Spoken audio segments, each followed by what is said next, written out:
ce visuel qui a maintenant une valeur universelle, à mon avis. Deuxièmement, ce grand sourire qui a accompagné ce regard, cela nous a donné l'impression que vous êtes un général qui a gagné une bataille et qui a ramené des trophées. Ma question est de savoir quels sont les trophées que vous nous avez ramenés et combien en reste-t-il? Merci, Excellence, Monsieur. Très bien, très bonne question. Oui, d'abord des trophées diplomatiques. J'ai vraiment le plaisir de vous annoncer que la République démocratique du Congo, pour la première fois de son histoire, fera partie de la Commission paix et sécurité de l'Union africaine. C'est très important. Et aussi, pour la première fois depuis très très longtemps, nous allons pouvoir, et c'est confirmé maintenant, ça a été endossé par l'Union africaine, nous allons pouvoir faire partie du Conseil de sécurité des Nations Unies dans l'exercice 2026-2028. Ça, c'est aussi de l'acquis. La République démocratique du Congo est candidate aussi à la Commission des droits de l'homme des Nations Unies de Genève. Donc là, le travail diplomatique continue. Et sur le plan sécuritaire, nous avons eu beaucoup de discussions en bilatéral, en multilatéral. Les unes ont été positives, comme les rencontres que j'ai eues en bilatéral avec le chef d'État, le président angolais, le président du Sud-Soudan, qui est aujourd'hui le président en exercice de la communauté est-africaine, en multilatéral avec les présidents sud-africains et burundais. J'oubliais le Zambien, mais ça c'était plus pour l'aspect économique et aussi quelque peu sécuritaire, parce que vous savez que nous partageons une frontière commune avec la Zambie, mais l'accent était plus mis sur le projet du corridor de Lobito. Sur le plan sécuritaire, malheureusement, la réunion demandée ou convoquée par le président João Lourenço et qui nous mettait aux prises avec nos agresseurs, entre autres, celle-là n'a pas donné de résultat parce que chacun a campé sur ses positions. J'ai redit avec force la position qui était celle de la République démocratique du Congo, et notre agresseur est parti toujours dans ses manipulations et mensonges habituels. Qu'à cela ne tienne, un autre rendez-vous a été proposé par le président João Lourenço, celui de nous rencontrer séparément.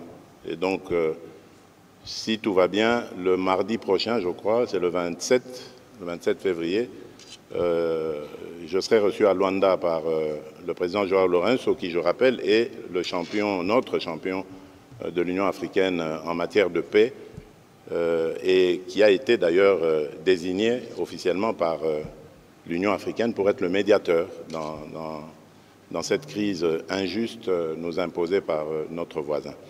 Donc voilà, il y a eu beaucoup de très très bonnes nouvelles. Nous avons rencontré nos amis américains aussi qui, pour ceux qui ne le savent pas, sont très actifs dans des efforts diplomatiques pour essayer de juguler cette crise. Et je les félicite et en même temps j'en profite pour demander à l'opinion, parce que j'entends ci et là des tas de commentaires, de rester surtout mobilisés, sereins et ne pas s'en prendre comme ça aux pays amis qui font des efforts pour essayer de nous aider. Et les États-Unis font partie de ces pays-là qui sont vraiment très fortement impliqués. Contrairement à ce que certaines opinions peuvent penser, je respecte leur pensée, mais nous voyons les efforts que fournissent les États-Unis et je tiens vraiment ici à leur rendre hommage.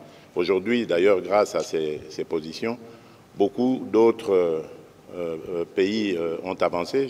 J'en veux pour preuve la France, par exemple, qui a fait une dernière déclaration très intéressante et vous pouvez comparer ce changement de narratif entre la dernière visite du président Macron ici et ce qu'est la position française d'aujourd'hui. Donc, je ne crois pas que ce soit une très bonne idée de s'en prendre comme ça aux édifices des représentations diplomatiques des pays amis, ici représentés à Kinshasa.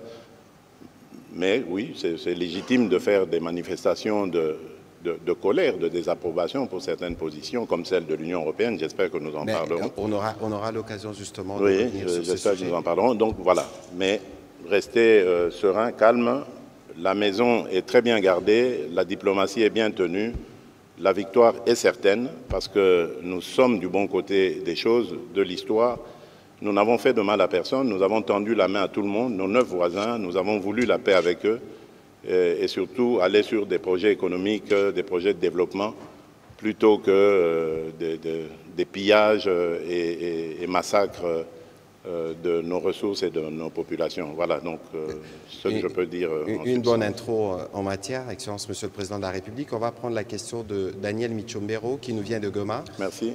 C'est un journaliste qui couvre l'actualité opérationnelle. Il est à Kinshasa pour quelques jours et nous... bonjour Monsieur le Président. Bonsoir Monsieur Michombero. Vous savez, pour la petite histoire, pour l'anecdote plutôt, j'ai toujours cru que vous étiez une personne fictive. Je vois souvent vos tweets et j'apprécie. Vraiment, c'est pas pour vous flatter, mais je pensais que vous n'existiez pas, que c'était un troll comme voilà, mais là, je vous vois en personne et félicitations pour le travail que vous faites. J'apprécie énormément. Merci, Monsieur le Président. Marcel Ngoy peut déjà avancer. Daniel, allez-y avec votre question. On appelle Marcel Ngoy qui posera la question qui suit. Monsieur le Président, en lisant les déclarations de certains pays et organisations à travers le monde qui interviennent déjà au sujet de la guerre et du calvaire qui traverse bien sûr la population dans l'est du pays en ce moment, l'on constate que beaucoup vont dans le sens d'appeler les parties au conflit à la table des négociations. Monsieur le Président, la position de la RDC, elle reste celle-là, pas de négociations avec les M23 que le gouvernement a qualifié de terroristes. Aujourd'hui, la population du Nord Kivu, la population congolaise veut savoir pourquoi cette position, pourquoi le gouvernement congolais ne veut pas négocier. Est-ce qu'il y a quelque chose qui se cache derrière cela? Pourquoi la position aujourd'hui de dire on ne négocie pas? Pourquoi? Très bien. Merci beaucoup.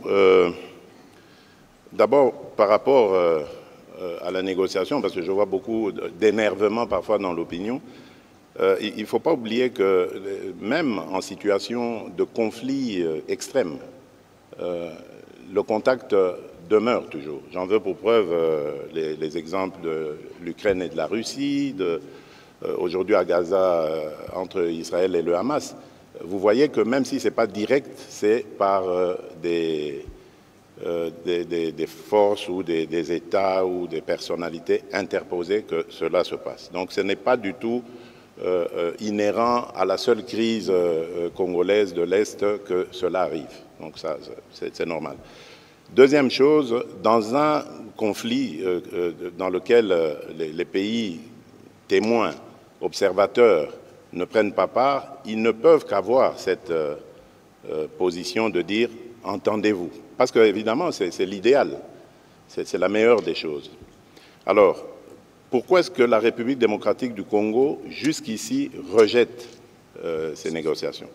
D'abord, parce que je vous fais un bref rappel, lorsque, au mois d'avril, je pense, si mes souvenirs sont bons, 2022, oui, ça devait être fin avril, à l'occasion de l'entrée officielle de la République démocratique du Congo dans la communauté d'Afrique de l'Est, après la cérémonie, nous avons eu une discussion entre 4 chefs d'État, celui qui nous recevait à l'époque, qui était aux affaires, le président Uhuru Kenyatta, et puis les 2 présidents rwandais et ougandais, ainsi que moi-même. Donc nous avons eu cette réunion où les grandes lignes ont été décidées, c'est-à-dire, je rappelle rapidement, qu'on devait mettre fin à l'activisme des groupes armés, tous, quels qu'ils soient, et on les avait catégorisés. Il y avait des groupes armés locaux, donc de Congolais, compatriotes, et puis il y avait des groupes armés étrangers, mais tous étaient actifs en République démocratique du Congo, et non seulement déstabiliser la région de l'Est du Congo, mais également les pays voisins. Et dans les groupes armés étrangers, on avait visé les FDLR pour le Rwanda et les Red Tabara pour le Burundi.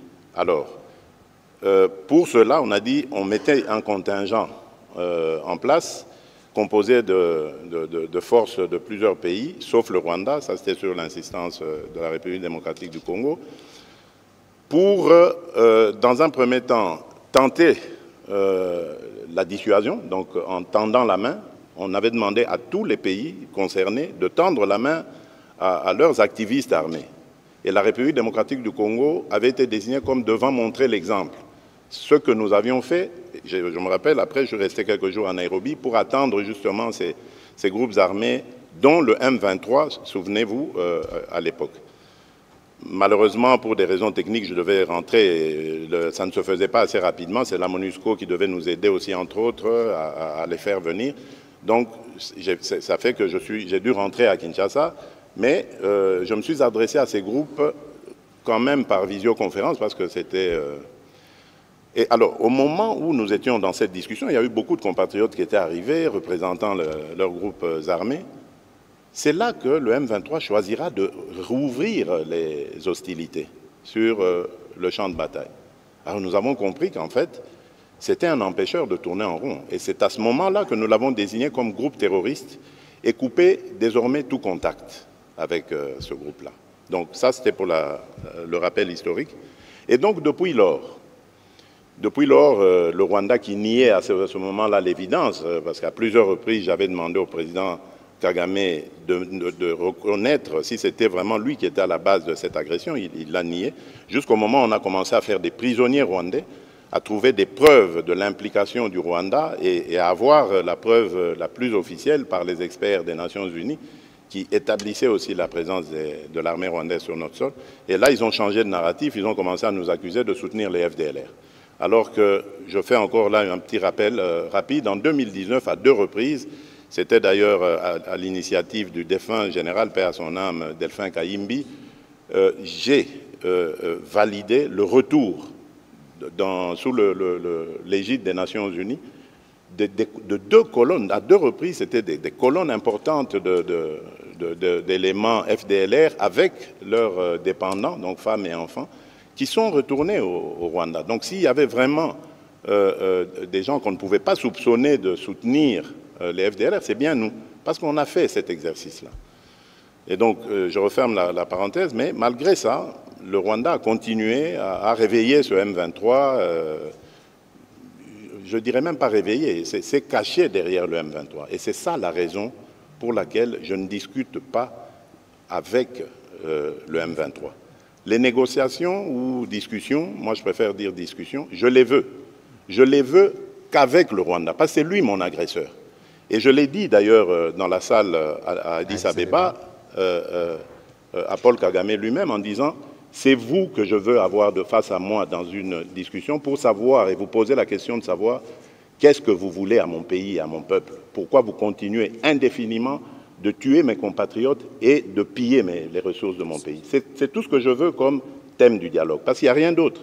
Je ne lui dois rien, il ne me doit rien. Mais il doit simplement m'expliquer pourquoi est-ce qu'il s'acharne à massacrer mes compatriotes de cette manière, injustement, depuis tant d'années, et pourquoi est-ce qu'il continue systématiquement à piller les ressources minières et autres, parce qu'on ne parle pas de l'agriculture, mais notre thé, notre café va aussi au Rwanda, et quand il arrive là-bas, il est estampillé Made in Rwanda, alors que c'est le produit du vol des Congolais, du sol congolais. Donc voilà, c'est ça qui justifie le fait que je ne veux pas de négociation avec cette coquille vide qu'on appelle le M23. Et d'ailleurs, j'en veux pour preuve le cas de l'Angola, poser la question au président angolais, qui m'avait aussi demandé cette autorisation d'entrer en contact avec le M23 parce qu'il savait que moi je ne voulais pas discuter avec eux. Je lui ai dit, président, faites-le, mais vous me donnerez raison, vous verrez très vite que ces gens sont des pantins du Rwanda. Ils ne continueront pas ces discussions parce qu'ils savent que vous allez découvrir que derrière ça, ce sont des Rwandais qu'il y a. Pas beaucoup. J'ai vu quelques Congolais irresponsables qui ont osé dire « oui, mais on a vu le M23, il n'y a que des Congolais là-dedans ». Tant pis pour eux, l'histoire les jugera un jour, mais je peux vous certifier que le M23 n'est pas congolais. Mais voilà pourquoi d'ailleurs, ils refusent d'aller en cantonnement. Parce qu'ils savent que quand ils seront cantonnés, nous allons demander l'identification de tous ces gens. Tout à fait. Ces soi-disant combattants. Et nous découvrirons que ce sont des Rwandais et non des Congolais. On prend quelques aventuriers, on les place devant et on fait croire que c'est une revendication congolaise. Alors que nous sommes un pays démocratique, nous venons de sortir d'élections démocratiques comme il n'y en a jamais eu dans ce pays. Pas de coup de feu, pas de coupure d'Internet, pas d'exclusion de candidats qui qu'ils soient. On est allé à des élections transparentes avec la participation ou l'observation de toutes sortes d'organisations internationales. Il n'y a pas mieux. Il n'y a pas mieux. Alors, s'ils avaient des revendications à faire, c'est par le truchement des élections, et non pas en prenant des armes. Voilà, on va continuer sur ce registre avec Marcel Ngoy. Entre-temps, j'ai vu que Madame Gaëlle demandait la parole. Peut-être qu'elle peut déjà avancer vers le micro aussi pour sa question. Je me demandais pourquoi il n'y avait toujours pas de dames, mais c'est très bien. Alors, elles sont là, elles sont dans la salle, elles prendront la parole au fur et à mesure. Monsieur. Oui, monsieur Marcel Ngoy. Au début de votre mandat, vous aviez effectué une tournée dans les 9 pays limitrophes. Très bien. Vous avez été à Kigali.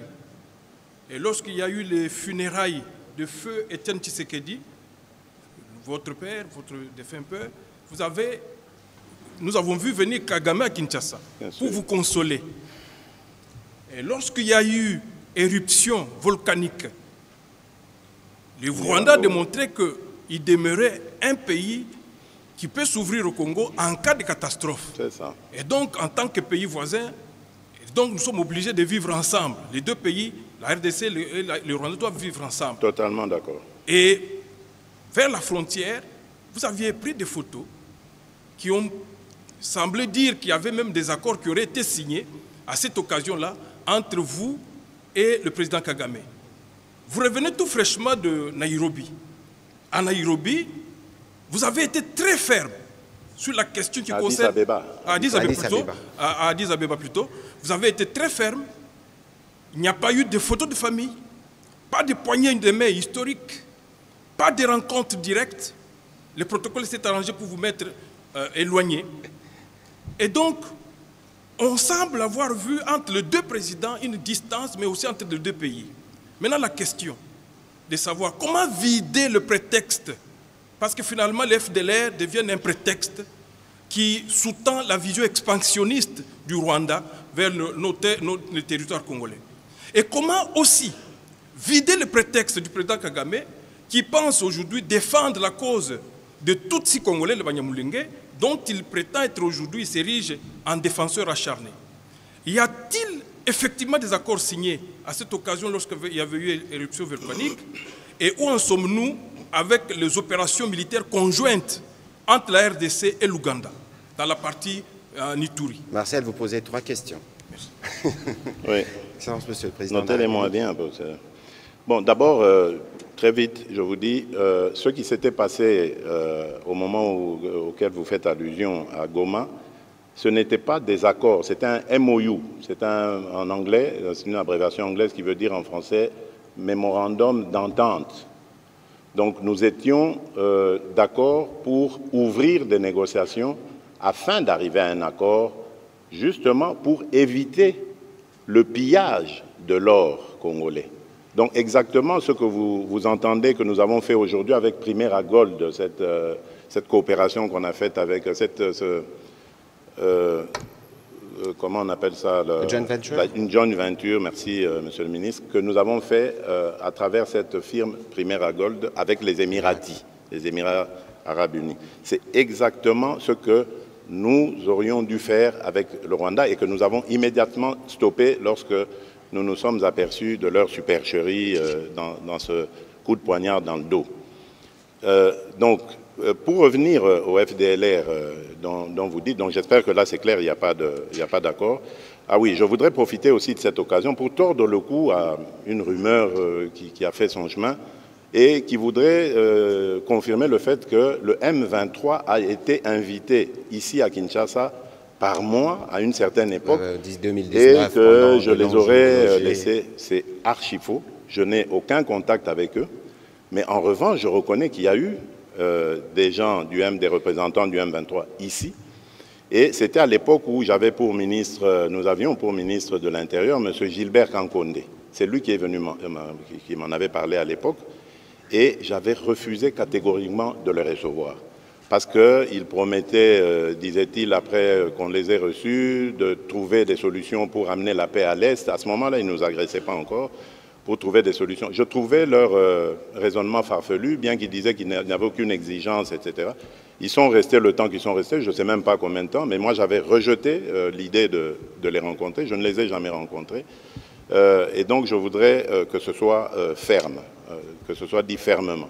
Donc ils ont peut-être rencontré le ministre de l'Intérieur pensant qu'il le faisait en mon nom, ce qui peut être normal, mais je tiens à dire ici qu'il les avait invités, si c'est lui ou c'est eux qui s'étaient invités, à mon insu. Je n'étais pas d'accord et lorsqu'on m'a proposé de les rencontrer, j'avais refusé cette idée. Alors, pour parler des FDLR, au moment où les relations étaient bonnes avec le Rwanda, j'avais reçu une délégation rwandaise ici qui me disait, on parlait des FDLR à ce moment-là, ils m'ont dit, Monsieur le Président, vous savez, à vrai dire, les FDLR, c'est devenu une force résiduelle composée de moins de 2000 hommes qui ne menacent même plus la sécurité de notre pays. Mais ce que nous craignons, c'est ce dérapage idéologique où dans le discours on vilipende les Tutsis, etc. Je dis mais ça c'est inhérent à tout pays. Hein.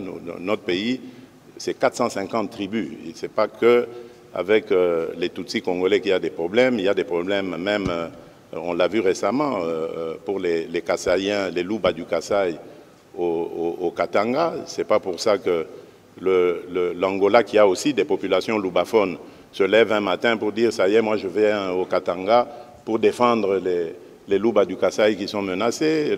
Les Teke et les Yaka ont des problèmes ici. Le Congo-Brazza qui en compte, ainsi que le Gabon, ne se réveille pas pour dire « voilà, on va défendre les Teke à Kwamut », etc. Donc c'est totalement farfelu comme histoire. Nous sommes un pays souverain. Nous sommes capables de défendre nos propres concitoyens et nous sommes en mesure de les sécuriser. Voilà pourquoi d'ailleurs je profite de l'occasion pour dire que je suis le seul, si pas le premier en tout cas président de la République démocratique du Congo, à avoir dit haut et fort, en parlant des Banyamulenge, mais j'élargis même à tous les Tutsis congolais que ce sont nos compatriotes. Il y a des Banyamulenge qui sont morts pour cette République et sous le drapeau. Donc, j'en ai assez de ce discours qui consiste à discriminer ces populations et à donner ainsi l'occasion à des régimes barbares comme celui du Rwanda de nous envahir, sous de fallacieux prétextes d'ailleurs. Parce que je dois attirer ici l'attention de tout le monde, et c'est très dangereux d'avoir ce genre de discours. Vous faites le tapis de ce régime criminel du Rwanda, parce que ce régime, figurez-vous, il a aussi des Hutus qui travaillent à sa cause. Il a aussi des Wazalendo qui travaillent à sa cause, qu'il a fabriqués. Et il envoie ces gens traquer, violenter, massacrer des Tutsis pour dire « ah, vous voyez, les Tutsis sont en danger ». Donc, méfiez-vous, chers compatriotes, je ne veux pas que dans la République démocratique du Congo, que je dirige, grâce à vos suffrages, qu'il y ait de la discrimination. Tant que je serai président de ce pays, aucun citoyen de ce pays, aucune communauté tribale, ethnique de ce pays ne sera discriminé. Je tiens à le dire haut et fort et je ne m'arrêterai pas là. Autre chose, nous avons dit haut et fort, et d'ailleurs, depuis lors, on a arrêté même un officier, que dans l'armée, nous ne voulons pas de collaboration de près ou de loin avec les FDLR. Et que tout officier qui s'exposerait à ce genre de méfaits sera poursuivi, condamné. Et c'est le cas. Il y a un général qui a été arrêté pour soupçon. Donc on n'a pas encore confirmé, mais il est soupçonné d'avoir collaboré avec les FDLR. Donc c'est pour vous dire que ce n'est pas par peur du Rwanda que nous le faisons. Vous avez parlé des 9 voisins que j'ai été visiter. Là encore, je crois que je dois être le seul, ou en tout cas le premier président de la République démocratique du Congo à l'avoir fait. J'avais promis à tous mes voisins en ce temps-là que de chez moi, au Congo, je n'entretiendrai jamais une dynamique, une force quelconque qui déstabiliserait mes voisins. J'y tiens, malgré l'hostilité qu'il y a aujourd'hui à l'égard du Rwanda, du Rwanda plutôt à notre égard. Peu importe, je reste convaincu par cela. Parce que moi, la guerre, je n'ai pas été formé dans ce moule-là. Moi, je connais la paix, je connais le développement, je connais la fraternité, je connais la solidarité. C'est là, dans ces domaines, que je suis à l'aise et non pas dans les domaines de guerre. Mais cela ne veut pas dire que si on nous la cherche, on ne la trouvera pas. Si on veut la guerre, on fera la guerre. Ça, il n'y a aucun problème. Parce qu'il faut qu'on se défende. Nous connaissons les intentions aujourd'hui de certains de nos ennemis. Nous n'allons pas les laisser faire. Et je crois qu'ils ont commencé même à sentir que le Congo qui se défend aujourd'hui n'est pas celui d'hier. Voilà. Monsieur le Président de la République, tout à l'heure, vous parliez justement de discussions que vous aviez eues à Nairobi. Je me souviens qu'à Nairobi, l'une des résolutions était que tous les pays qui avaient des groupes armés, ils avaient l'obligation de discuter avec les groupes armés. Bien sûr, la question des FDLR ne doit pas être... Et le Burundi avait commencé avec les Red Tabara, ils avaient commencé, mais la question des FDLR, bon, elle est assez spéciale, et je crois que c'est vrai qu'il y avait ce volet-là que je devais... pour moi, les FDLR, forces résiduelles, d'accord, ce sont des combattants de 1994. 94 qui ont l'âge du président Ça fait 30 Kagame, ans exactement aujourd'hui. À mon avis, c'est des grands-pères. Donc je ne crois pas qu'avec ce statut, ils peuvent encore menacer la sécurité du Rwanda. Mais qu'à cela ne tienne, nous sommes prêts à tout faire pour ôter ce prétexte au Rwanda qui justifie justement la présence de ces gens. Vous savez que le Rwanda a même fabriqué ses propres FDLR, donc c'est-à-dire les éléments qu'on a renvoyés chez eux, ils les ont désendoctrinés et réendoctrinés à leur manière pour les renvoyer au Congo. Comme ça, leur présence au Congo va continuer à justifier l'intention ou l'agression dont ils font preuve. Et donc, et ça, ce ne sont pas des paroles en l'air. Ce que je dis, ça peut être vérifié dans les annales des Nations Unies. C'est de là d'ailleurs qu'on a eu les éléments. Donc c'est pour vous dire que nous sommes déterminés à ramener la paix dans ce pays et nous réussirons à le faire. Nous allons le faire, quels que soient les atermoiements du Rwanda. Avant de prendre la question de Mme Gaëlle, il y avait un dernier volet dans la question de Marcel qui demandait comment évoluer les opérations militaires avec l'Ouganda, je pense, dans le Grand Nord. Ah oui, mais très bien, très bien, très bien. Jusque-là, en tout cas, je crois qu'on a mis sérieusement en difficulté les ADF, parce que, bon, rappelez-vous, c'est pour combattre les ADF que nous avons décidé de cette mutualisation de forces contre, justement, ces terroristes. Donc, pour les combattre. Donc, ça se passe bien, il n'y a rien à dire de ce côté-là, la collaboration est parfaite jusque-là. Très bien. Madame Gaëlle Kibungu. Excellence, après, ce sera Madame Pamela Mounazo. Bonsoir. Je suis très honorée d'être en face de vous ce soir. Merci. Et je ne saurais me dissocier de mon âme d'épouse militaire qui vous dit merci pour votre fermeté, en tout cas vous tenez absolument à pacifier ce pays, Absolument. vous motivez les troupes et aussi vous rassurez les dépendants. Merci Bendele beaucoup pour cela. comme c'est écrit derrière. Voilà.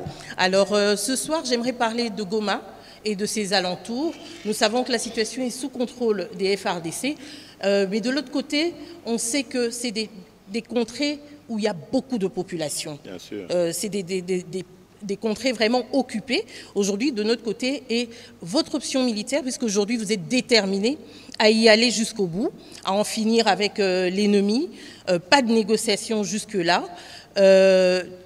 Certains pourraient le dire, vous êtes un peu entre le marteau et l'enclume. Ça veut dire, comme commandant suprême des armées, vous êtes obligé de tenir ferme dans cette option militaire, mais de l'autre côté, comme père de famille, vous avez des populations entières à protéger. J'aimerais bien savoir ce soir, pouvez nous dire jusqu'où comptez-vous aller en ce qui concerne l'option militaire? Oui, merci Madame, la question très intéressante.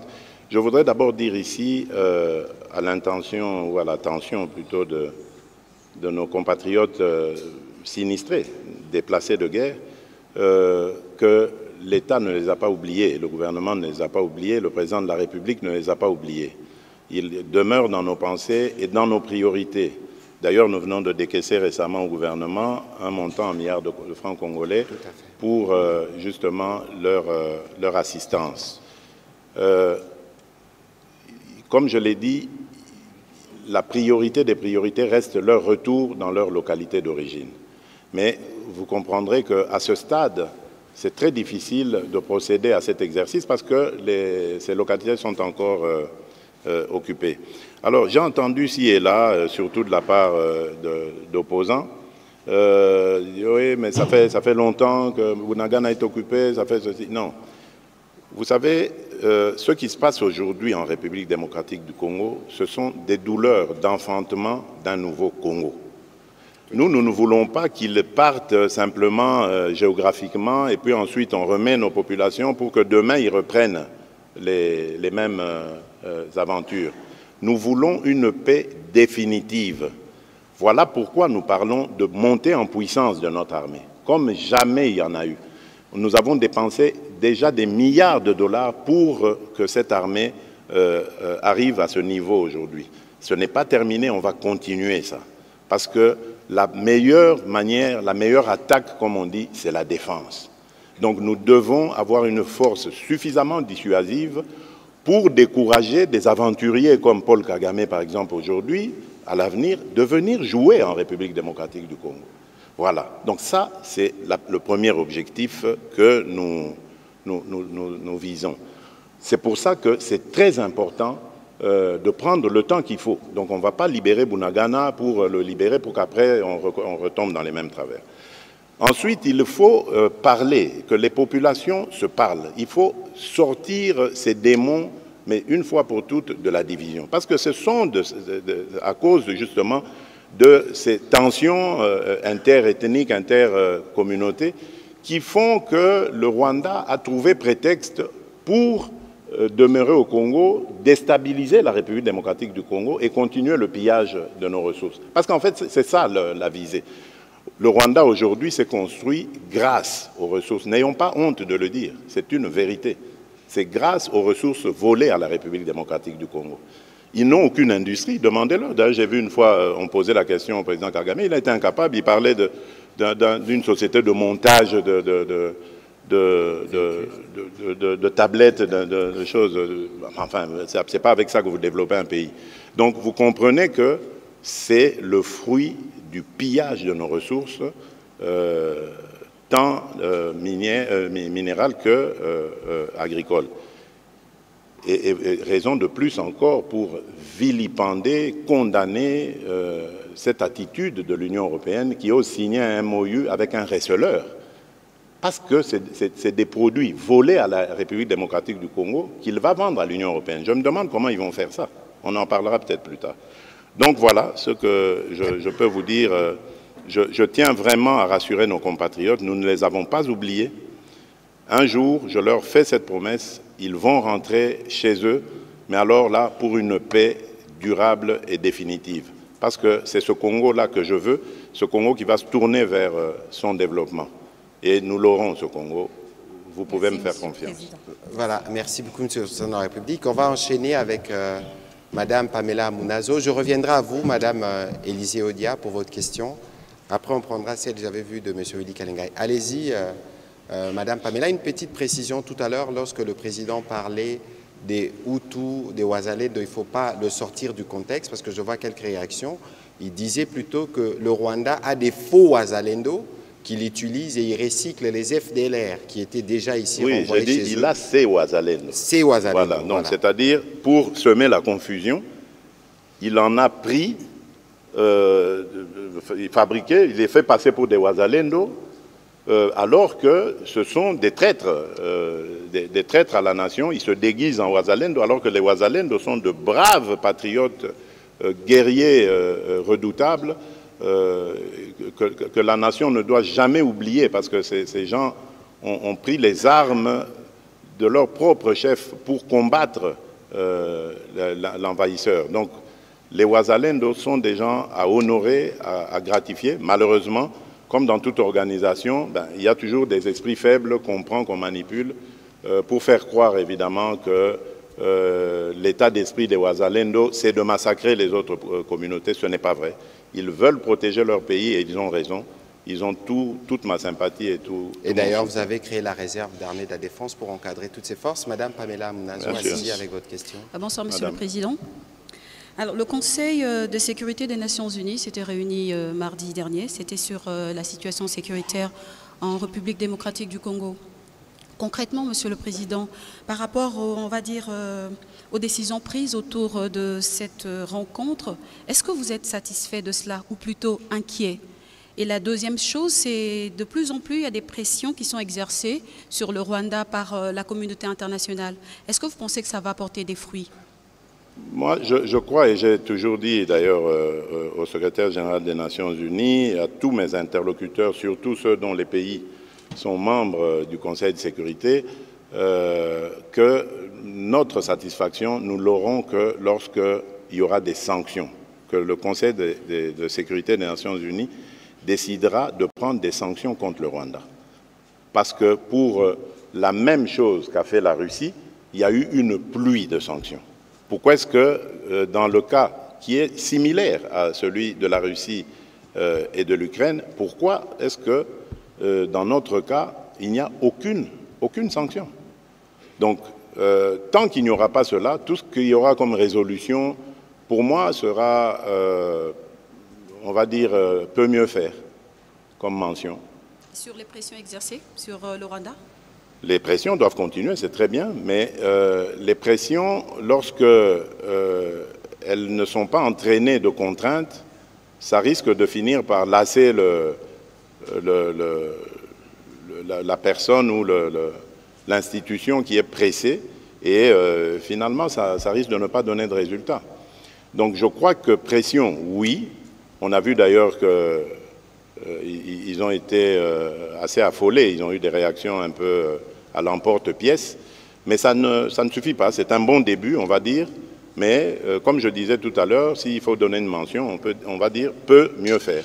Et nous ne demandons que ça de la part de la communauté internationale, de faire davantage. Et ce serait justice pour les millions d'âmes congolais perdus? On va prendre la question de M. Willy Kalengai. Je vais demander à Mme Élisée Desprez d'avancer, comme ça elle posera la prochaine question avant qu'on ne continue avec les questions récoltées de ce côté. Monsieur Kalengai. Monsieur le Président, notre pays, la RDC n'est pas le seul pays au monde qui a des ressources naturelles. Il y a beaucoup de pays qui ont des ressources, mais malheureusement, chez nous, l'exploitation des ressources provoque la mort et la désolation. Nous en sommes à autour de 12 millions, c'est énorme. Vous venez de dire tout à l'heure que le Rwanda sert de receleur, et le président Kagame récemment a dit que, évidemment, le produit passe par le Rwanda et vont ailleurs. Voilà.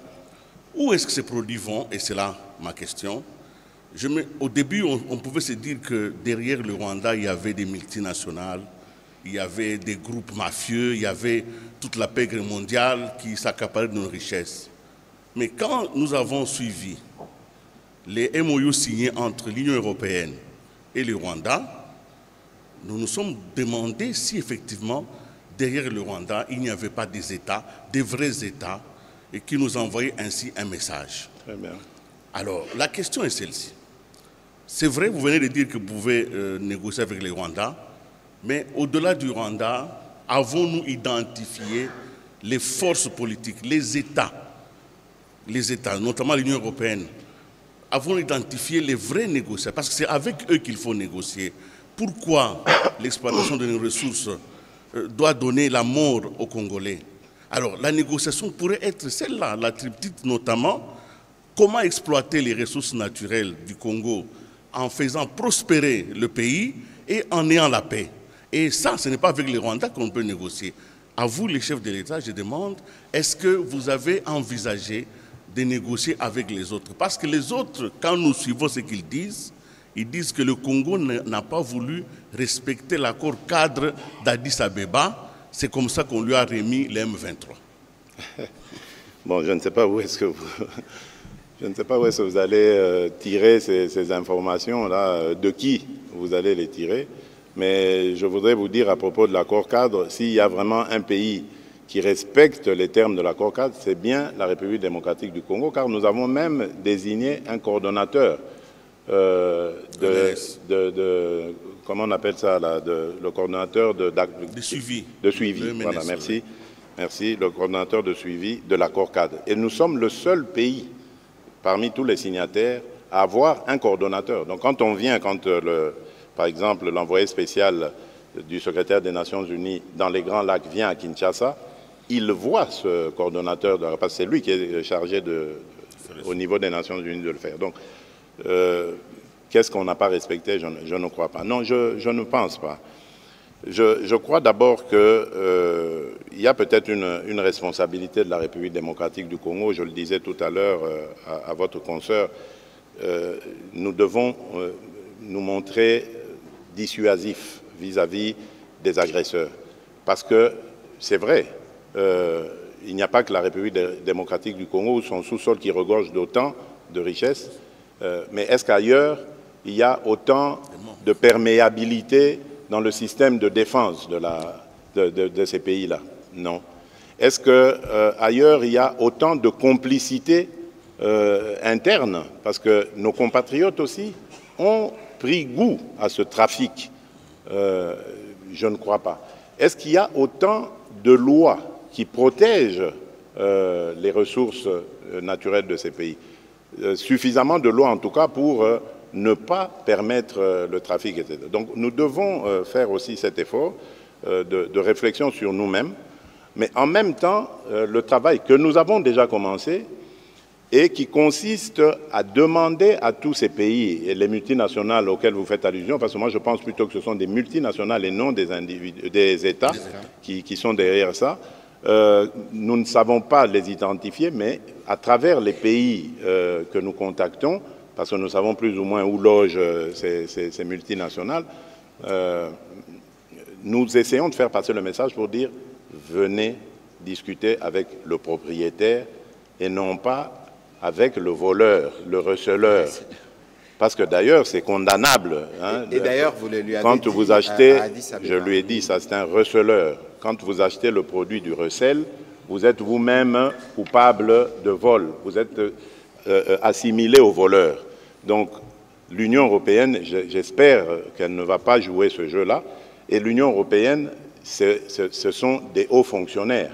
Les États, et je peux vous rassurer, j'ai reçu déjà de la part de certains ambassadeurs de l'Union européenne ici des messages rassurants pour dire « nous avons tenté de tout faire pour empêcher cette signature et nos pays ne sont pas d'accord avec ce qui s'est passé. » Et quant à nous, République démocratique du Congo, nous n'allons pas nous arrêter là. Nous allons user de toutes les voies diplomatiques et y compris judiciaires pour empêcher, faire annuler ce MOU qui a été signé. C'est peut-être un MOU, me dira-t-on, mais c'est déjà un très mauvais début qui indique que l'Union européenne est très mal engagée parce que c'est comme si elle nous faisait la guerre par procuration. Et ce genre d'encouragement, moi j'appelle ça encouragement donné aux voleurs, c'est un encouragement qui est très dangereux pour la paix dans la région. Ça ne devrait pas se passer comme ça.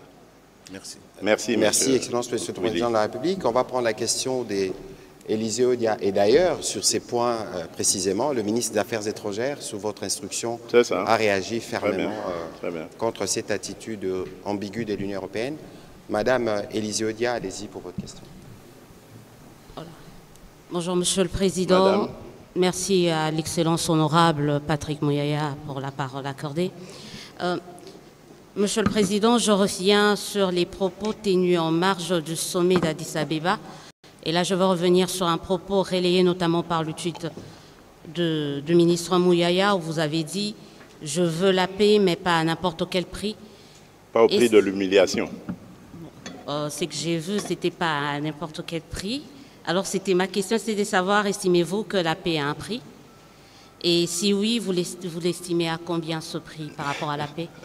Et enfin, peut-être par rapport à l'actualité également, vous êtes en face, comme je l'ai dit tout au début, d'un honorable Excellence doublement élu. Ça ne vous dérange pas d'avoir violé la Constitution? Ben, je savais que cette question reviendrait, mais bon, le président aura l'occasion d'y répondre. Merci, madame, j'y répondrai. J'avais parlé de la paix, pas au prix de l'humiliation. Vous savez, à n'importe quel prix, au prix de l'humiliation, c'est pareil. N'importe quel prix, c'est ça, l'humiliation. Donc, je veux la paix, une paix véritable et une paix durable. Comme je l'ai dit, je ne veux pas de paix factice dans laquelle on humilie la République démocratique du Congo, comme on l'avait humilié en 2013, avec ces mêmes pantins du M23, qui ont fait concéder à la République des choses mais scandaleuses. Je ne sais pas si vous avez vu cet accord, signé en 2013 à Kampala, je pense, avec le M23. C'est ça l'humiliation à laquelle je faisais allusion. Et je viens de dire ici que le M23, c'était une coquille vide. On a pris quelques aventuriers congolais qu'on a mis devant, on leur fait parler lingala ou des choses comme ça, on leur attribue des noms congolais pour dire, voilà, vous voyez, ce sont vos propres compatriotes. Mais ceux qui se battent derrière eux, ce sont les Rwandais des RDF. Voilà pourquoi ils refusent d'aller en cantonnement. Parce que quand ils iront en cantonnement, ils ont bloqué l'accès au camp de Rumangabo, alors que la République démocratique du Congo s'était acquittée de sa charge dans le plan de paix, d'équiper, de préparer les choses pour que les compatriotes, soi-disant compatriotes qui sont en train de se révolter, viennent et aillent dans le programme PDDRCS. Ils ne sont jamais venus, ils ont même bloqué l'accès, et le ministre, le VPM Jean-Pierre Bemba, l'avait suffisamment dénoncé dans tous les forats auxquels il a participé à toutes ces conférences régionales. Bon, donc c'est vous dire que de ce côté-là, c'est plus que certain que nous voulons la paix véritable, une paix vraie et durable, pas une paix factice. Ça, j'insiste. Alors, vous avez fait allusion à la violation de la Constitution. Non, je n'ai pas l'impression, madame, le mot est trop fort. Je n'ai pas l'impression d'avoir violé la Constitution. Je suis guidé, vous devez le savoir, je suis guidé par un seul idéal. Pour moi, le salut du peuple, c'est la loi suprême. Pour moi. Et en tant que chef de l'État, je crois que je suis le mieux placé pour observer et comprendre où est le salut du peuple. Et en ce moment, vous êtes témoin, vous entendez les questions de vos confrères. Le pays fait face à une situation particulière. Mais il n'y a pas que la situation sécuritaire. Il y a d'autres éléments. Je parlerai par exemple de la situation financière. Dans quelques mois, nous allons terminer la revue du dernier programme avec le FMI, la 6e revue. Mais c'est un moment historique et hyper important pour la République démocratique du Congo. Et vous voulez qu'en ce moment, parce qu'il y a eu un règlement que je ne critique pas, que je ne condamne pas, à l'Assemblée nationale, qui exige au ministre de se déterminer dans les 8 jours, vous voulez que nous mettions le pays en difficulté, dans une situation de fragilité, par rapport à la situation sécuritaire, par rapport à la situation financière, mais il y en a d'autres, même la budgétaire, parce que le budget qui va être voté en fin d'année, c'est maintenant qu'il commence à se préparer. Et il y a plein d'autres éléments comme ça que je peux... La situation diplomatique, parce que notre VPM Affaires étrangères et son adjoint, le vice-ministre, sont tous les deux élus, ils doivent partir. Mais nous avons un front diplomatique sur lequel nous sommes déployés. Vous voulez qu'on mette tout ça en question parce qu'il y a eu un règlement... mais non, j'ai demandé conseil aux juristes. On m'a dit qu'il y a aussi l'article 110, je pense, de la Constitution, qui stipule que lorsque le Premier ministre dépose son gouvernement, il expédie les affaires courantes immédiatement après. C'est ce que je lui ai demandé. Et je tiens à préciser ici, pour rassurer nos téléspectateurs, l'opinion nationale, qu'il ne sera pas question de toucher 2 émoluments. Hors de question. Ceux qui restent au gouvernement, ils se font remplacer à l'Assemblée nationale par leurs suppléants. Pendant ce temps, jusqu'au moment où il y aura un nouveau gouvernement, si ce nouveau gouvernement est là, ceux qui seront retenus demeurent dans leur mission, les autres retournent à l'Assemblée nationale et ce sera à cette dernière de régler le problème avec les suppléants qui étaient là. Mais il n'est pas question de toucher 2 émoluments. Les ministres qui restent, tous vont rester là. Ils vont rester et toucher leur traitement de ministre. Donc ça, je tenais à le dire, parce que c'est plus ça qui me préoccupe. Le reste, c'est, j'allais dire, du juridisme. Bon, je laisse aux juristes le soin d'en discuter. Moi, ma mission, elle est de protéger le peuple, de protéger le sol congolais, et c'est à ça que je m'acquitte. Le reste... Voilà, on va prendre la question de Patrick Bomboka. Vous parlez des budgets, vous parlez d'économie. Et puis ce sera Pichou Moulumba, puis Christian Lusakweno. Allez-y, s'il vous plaît. Merci pour la parole, Monsieur le Ministre. Bonsoir, Monsieur le Président. Bonsoir. Après la renégociation du contrat chinois, la République démocratique du Congo a pu arracher 7 milliards de dollars qui devraient être investis, comme annoncé, dans les infrastructures. Bien sûr. Mais on aurait constaté que depuis la signature de ces contrats mines contre infrastructures en 2008, le taux d'absorption de ces milliards disponibles est toujours très faible. Alors comment s'est rassuré cette fois-ci à la fois de la bonne gestion et de la bonne affectation de ces ressources? D'abord parce que nous avons commencé à renégocier. Donc ça, c'est déjà la preuve qu'en tant que patriotes aimant ce pays, quand nous avons examiné ce qui avait été fait avant nous, nous avons constaté que c'était très mal fait et au désavantage de la République. Secondo, lorsque, malgré tout, ça a quand même été fait, c'est-à-dire de l'argent a été décaissé, je crois qu'on est presque à 1 milliard seulement de la part de... Eh bien, cet argent n'a rien fait. Est-ce que vous voyez des infrastructures grandioses, vous, dans ce pays? Non. Mais ça a fait la richesse de certaines personnes qui, pour la petite histoire, je vais vite dire ici, sont aujourd'hui dans l'opposition en train de s'organiser, même pour certains, pour déstabiliser la République démocratique du Congo. Voilà à quoi a servi cet argent. Mais bon, on en parlera peut-être à une autre occasion. Le travail est pour le moment fait par nos services de renseignement. Donc là, je voulais dire que nous avons revu les choses, nous les avons rééquilibrées dans un contexte gagnant-gagnant. Aujourd'hui, nous sommes convaincus que ce qui va se passer sera immédiatement profitable à la République parce que nous avons même mis une institution qui discute avec SICOMINE et qui va avoir les études nécessaires, parce que vous avez parlé d'absorption.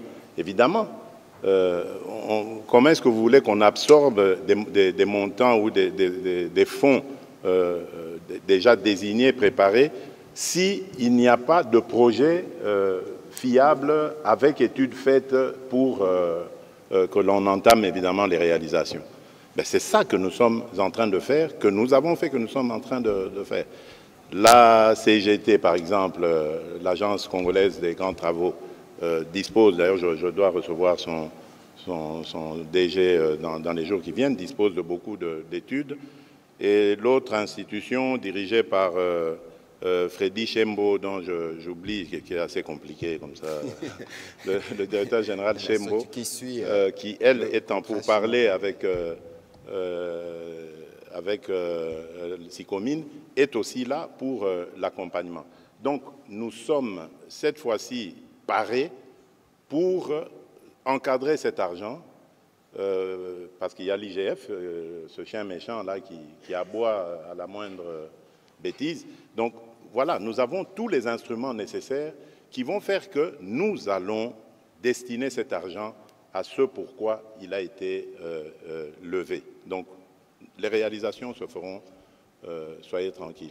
Et c'est dans les mêmes esprits, Excellence Monsieur le Président de la République, qu'on a pu obtenir 2 milliards, je pense, du contrat des TFM dans les différentes discussions qui étaient en cours, qui viendront en appui. Ça, c'est toujours dans le cadre de la revisitation, si je puis l'appeler ainsi, de tous ces contrats qui ont été faits un peu à la légère à l'époque, sans tenir compte de l'intérêt de notre pays. Et là, nous voulons et nous avons refait les choses autrement, et elles vont se passer effectivement autrement. Voilà, on va prendre la question de M. Pichou Moulumba. Nous avons encore, Monsieur le Président, une bonne dizaine de minutes. Oui, ça va, je suis à votre disposition. Ok, bon, on ne va pas en abuser. Allez-y, Monsieur Pichou Moulumba. Excellence, Monsieur le Président, je reviens sur vos premiers mots à l'entame de ces briefings. 32 jours après votre prise de fonction, vous brûlez d'impatience de démarrer, vous l'avez si clairement dit. Nous nous rendons compte de la mise en place de la majorité avec la mission en cours de l'informateur. Il est évident que vous disposerez d'une large majorité, mais justement, dans cette large majorité, se dessinent déjà plusieurs ambitions et vous êtes appelés à les départager. Est-ce que vous avez déjà aujourd'hui les profils de l'oiseau rare pour la primature, cet oiseau rare qui sera à la tête du prochain gouvernement pour matérialiser votre vision et surtout consolider les acquis du mandat précédent? Vous êtes plus pressé que moi. J'ai nommé un informateur par respect pour sa personne et le travail qu'il fait, remarquable jusqu'ici. J'attendrai qu'il me fasse le compte-rendu de sa mission.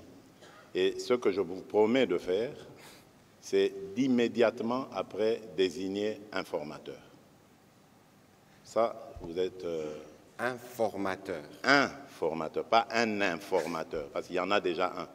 Dès que l'informateur termine sa mission et qu'il m'en fait le compte-rendu, immédiatement après, je désigne le ou la.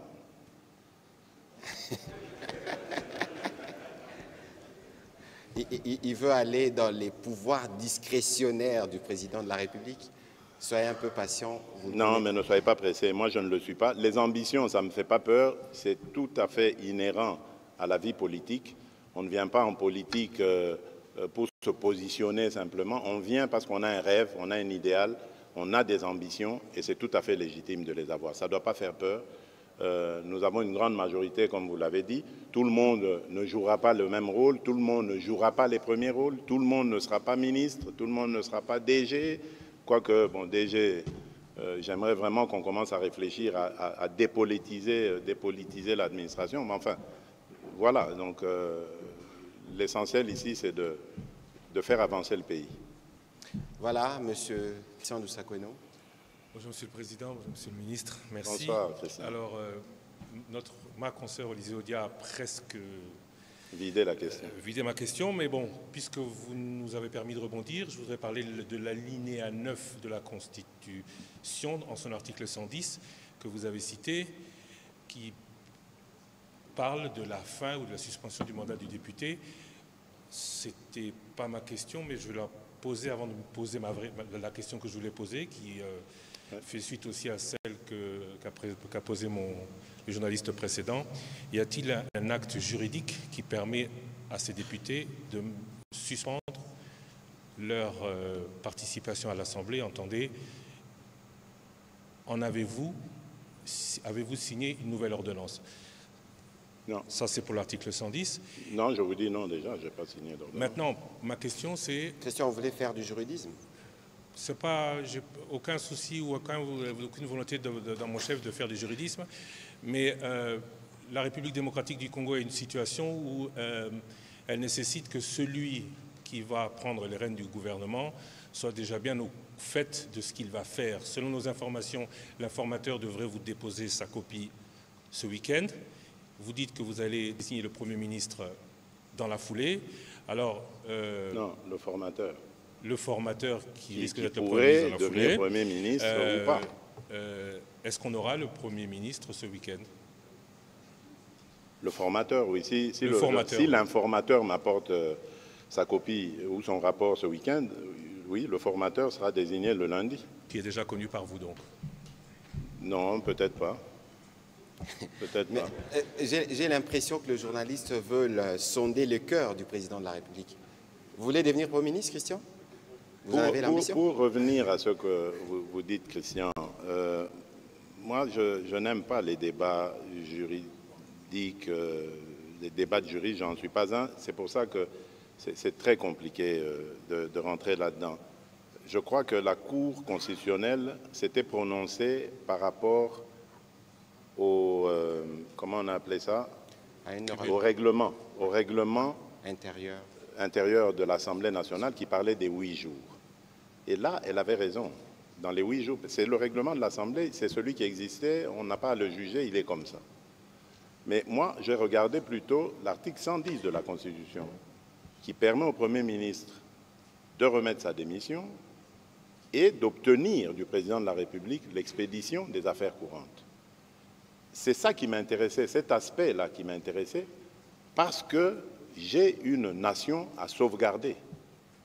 Alors, pour que ça ne se fasse pas dans l'abus, c'est-à-dire qu'il y en ait qui mangent au gouvernement et qui mangent à l'Assemblée nationale, on a dit, OK, les suppléants s'occupent de chauffer le siège pendant que les ministres sont au gouvernement pour continuer leur travail.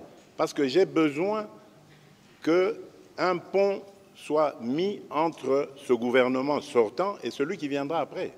Nous avons des dossiers hyper importants, hyper sensibles, que nous ne pouvons pas attribuer comme ça à un ministre, parce que s'ils partent comme ils allaient partir, on aurait des ministres qui ont 4, 5, 6 portefeuilles. Comment ils vont faire pour éplucher tous ces dossiers, même s'ils ont les meilleures équipes qui soient? Comment ils vont faire dans ce temps, dans ce laps de temps? C'est très dangereux. Moi, j'ai regardé la stabilité de mon pays, les responsabilités qui sont les miennes à sauvegarder, à veiller à ce que la nation continue de tourner normalement, sans difficulté. Et c'est ça ma priorité, le salut du peuple. Pas le débat juridique. Je laisse ça aux juristes et je n'ai pas du tout la sensation ou le sentiment d'avoir violé la Constitution. Voilà, merci M. Lusakwe. On va prendre M. Christopher Ochokoum. Merci Monsieur le Ministre et bonsoir Monsieur le Président de la République. C'est votre première interview, on va le dire, depuis votre discours d'investiture. Oui. Il y avait beaucoup de phrases qui ont marqué les esprits, notamment celles évoquant les erreurs du passé que vous ne comptez plus refaire lors de ce nouveau mandat. Est-ce que vous pouvez nous dire, en quelques exemples, ce que étaient ces erreurs du passé que vous ne comptez plus refaire, et aussi nous dire comment vous comptez réaliser vos 6 engagements que vous avez annoncés au Congo tout entier. Comment vous comptez réaliser les 6 engagements, les 6 engagements de votre programme au peuple? Bon, vous savez, toute œuvre humaine n'est pas parfaite. Donc déjà, quand vous partez de ce principe, vous comprenez que dans l'œuvre humaine qui a été le mandat de 5 ans que les Congolais m'avaient donné, il y a eu des imperfections. C'est à ces imperfections-là que je faisais allusion et que je ne veux plus voir se reproduire. Maintenant, c'est à vous, observateurs attentionnés, le jour où on se retrouvera, soit dans une interview ou au coin d'une rue, de me dire « Ah, Monsieur le Président, vous aviez dit il n'y aurait pas d'erreur. Durant votre premier mandat, il y avait telle erreur que nous retrouvons dans le second mandat. » Et là, nous en reparlerons. Mais je ne vais pas ici étayer le nombre d'erreurs parce que, bon, c'est pas assez pratique de le faire. Et quant aux 6 axes de votre programme, comment oui, vous mon comptez programme, c'était d'abord, je vous le rappelle, hein, parce que bon, peut-être pour une meilleure compréhension de l'opinion, d'abord il y avait l'emploi, la création d'emplois, nous y travaillons. Nous y travaillons avec les institutions qui sont là, qui ont été mises en place pour ça, le FOGEC, la PRODEC, nous avons l'ONEM, nous sommes en train de le faire. Évidemment, c'est pour ça que je parlais d'impatience de me mettre au travail, parce que les idées sont là, les institutions sont là. J'ai beaucoup soutenu, et je continue de le soutenir d'ailleurs, le directeur général de la RSP, qui fait un travail remarquable, celui d'obtenir la sous-traitance pour les Congolais. Et il y a beaucoup de milliards qui échappent à la République qui devraient revenir à des entrepreneurs congolais. Nous sommes en train de travailler sur tous ces dossiers, mais le moment venu, on va pouvoir délivrer. J'avais parlé de pouvoir d'achat, j'avais parlé de la sécurité, sécuriser les populations, sécuriser les frontières du pays, sécuriser le territoire national. J'avais parlé de la diversification de l'économie. Aujourd'hui, nous mettons plus l'accent sur l'agriculture. Là aussi, il y a beaucoup de choses à faire. J'attends la mise en place du gouvernement pour y aller, donc, dans le programme de la transformation agricole qui va générer beaucoup d'emplois, beaucoup d'argent pour la République. On a parlé de l'accès aux services de base parmi mes engagements. Eau, électricité, logement, ça aussi, nous avons besoin de travailler dessus sur des projets concrets de construction de logements et continuer ce que nous avons commencé avec l'agence de développement de l'électricité rurale, l'ANSER. Nous avons donc déjà commencé un travail pendant mon premier mandat qui doit continuer. Nous devons doter tous les coins et recoins de la République d'énergie, eau et électricité, avec le programme des 145 territoires, du développement des 145 territoires. Nous sommes sur justement ce chemin de doter tous nos territoires, à toutes nos populations en tout cas, de moyens, routes et énergie qui leur permettraient d'assurer eux-mêmes leur propre développement. Enfin, l'administration. Vous savez que ça, c'est un très, très gros problème pour la République démocratique du Congo et même pour tout pays qui ambitionne d'être bien gouverné. Il faut que son administration soit solide. Et là, nous avons eu un extraordinaire ministre de la fonction publique qui nous travaille dessus, Jean-Pierre Liaou, pour ne pas le citer, qui a fait un travail remarquable et qui, j'espère en tout cas, pourra continuer ce qu'il a commencé de si fort belle manière. Donc voilà comment nous comptons donc mettre... En voilà un qui sera heureux ce soir, Monsieur le Président de la République. Merci. Ben, ça ne dépend pas de lui ni de moi. Enfin, ça dépendra des calculs politiques. Je rappelle, malheureusement, je vous avais dit en liminaire que nous ne pourrons pas prendre les questions de tout le monde. C'est un premier exercice. Il y aura plusieurs autres parce que le Président de la République a montré qu'il était particulièrement attaché à la redevabilité. Donc nous allons prendre les deux dernières questions. Il y en aura une, je pense, sur le sport pour terminer cet exercice. Bon, Marius, vous êtes là. On prendra sûrement le doyen Kibambi et puis nous terminerons avec la question de M. Bopema. Allez-y, M. Marius Munga, s'il vous plaît. Bonsoir, Monsieur le Président. Marius, bonsoir, ça va? Je pense que je vais revenir un tout petit peu sur la sécurité. Et essayez de nous éviter que le Président puisse se répéter, s'il vous plaît. Pardon? Essayez de nous éviter que le Président puisse se répéter. Il faut poser une question qui n'a pas encore été posée. Non, ça n'a pas été posé. Monsieur le Président, lors de la campagne, vous avez sorti un mot qui a fait jaser après. Beaucoup de Congolais, je pense, moi notamment, avons appris ce mot ce jour-là. Vous avez parlé de à la moindre escarmouche. Vous attaquez le Rwanda et depuis, on a vu qu'il y a eu un défilé diplomatique vers vous. La question, c'est de savoir, est-ce que vous avez renoncé à cette motivation de la moindre escarmouche ou vous avez été dissuadé de ne pas le faire? Belle question.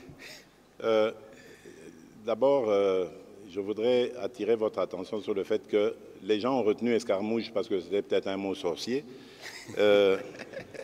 Mais il ne faut pas oublier le contexte dans lequel il y aurait réaction à cette escarmouche. Donc il faut d'abord commencer par avoir les deux chambres. On fait la guerre selon la Constitution. On la déclare que lorsqu'on a réuni les deux chambres et reçu le mandat de ces deux chambres. Et puis, le contexte dans lequel nous sommes aujourd'hui, je peux vous le dire, je suis un observateur privilégié de ce qui se passe, ne me permet pas de mettre en pratique ce que j'avais dit. pas parce que je ne peux pas ou ne veux pas, mais parce que tout simplement, il y a suffisamment d'initiatives qui font que observer la paix est une attitude beaucoup plus sage que de se mettre en posture de guerre. Il y a par exemple l'initiative du président João Lourenço. Je vous dis que le mardi prochain, je serai le premier à lui rendre visite avant qu'il ne reçoive le président rwandais. Il y a l'initiative du président de la communauté économique d'Afrique de l'Est, pas économique, le président Salva Kiir, qui a la présidence en exercice pour le moment de notre organisation régionale, qui va venir à Kinshasa et après aller aussi à Kigali, Bujumbura, etc. Donc, il y a l'initiative américaine. C'est pour ça que j'ai insisté au début pour dire qu'il ne faut pas vilipender forcément les États pensant qu'ils ont pris fait et cause. Il faut faire très attention. Ce n'est pas toujours visible, les efforts comme ceux-là, mais ils sont d'une certaine efficacité. Et ici, ma priorité à moi, comme je l'ai dit, c'est la paix. Je la veux, la paix. Je veux la paix définitive pour mon pays et mon peuple. Et pour ça, je suis prêt à accepter de mettre entre parenthèses mes velléités belliqueuses aussi. Elles doivent sortir en moi. Donc je les mets d'abord en pause parce que je veux donner la chance à la paix. Si on peut obtenir cette paix de manière, pas par la guerre, j'allais dire, avec des méthodes non guerrières, mais je signe des deux mains pour l'avoir. Mais maintenant, s'il faut faire la guerre pour avoir la paix, je signerai aussi des deux mains. Ça, il n'y a pas de problème. Et l'Assemblée nationale et les Sénats seront consultés les moments venus pour donner leur avis. On va prendre la question de Kibambi Chintwa. Je l'ai vu, Kibambi Chintwa. Et puis, on prendra une question en lingala. C'est lingala, ce sera la fin. Doyen, rapidement, s'il vous plaît. Le doyen n'a pas perdu sa superbe. Bonjour, Monsieur le Président. Je voudrais d'abord m'excuser pour la tenue, parce que d'autres ne comprendront pas que c'est une tenue de Mandela. Et donc, on peut même accepter dans les fêtes. Voilà. Monsieur le Président... c'est une tenue tropicale et qui sied vraiment au climat qu'il y a dans ce pays. Je vais quand même parler en lingala, mais mon lingala n'est pas bon. Quand j'ai fait la campagne, on se moquait de moi. Parce que makamusu sui photo lo bango biso na biso. Na lero loba qui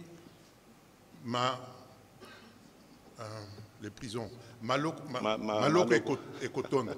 Ngana sepela ki na yango pona nini. Parce que kaka na mboka na biso yo nde toyoka kaba. Tela ibi 10 millions, 100 millions. Baza ko kende maloko te. Bato wana nde bato il faut batonda na maloko. Boloko. Na boloko. Bon. Merci pour la correction. Ça, parce que les investisseurs sont des gibiers peureux. S'ils constatent que tout ça, on s'est bambeba mususo, tout ça corrigé, t'es la justice, bako kende, bako kende na ba pays voisin. Mais ceux qui vont monica que justice, la biso za utambola malamu, na kanisi tokolonga. Exact. Question nanga. Mais bien sûr, Rosanne a raison. Na pesi openza raison kulutu Kibambi pour likambo oyo olobi ezali ya motu ya makasi ezali o ya justice. Mboka na biso soki justice ezali malamu te mboka ekotombama te. Président ya conseil supérieur na biso ya magistrature ye matoi na ye elemba na makelele na ngai na loba na ye mbala na mbala likambo oyo nalingi komona na mboka oyo justice esala mosala na yango ndenge elongo bami. C'est vrai bazoloba ke bakangaka bato batiki bango ou bien mais c'est normal soko kangi moto lobi ka yibi mais au démontrer yango te. Comment garder Karanaboloko? Il faut bimisaye.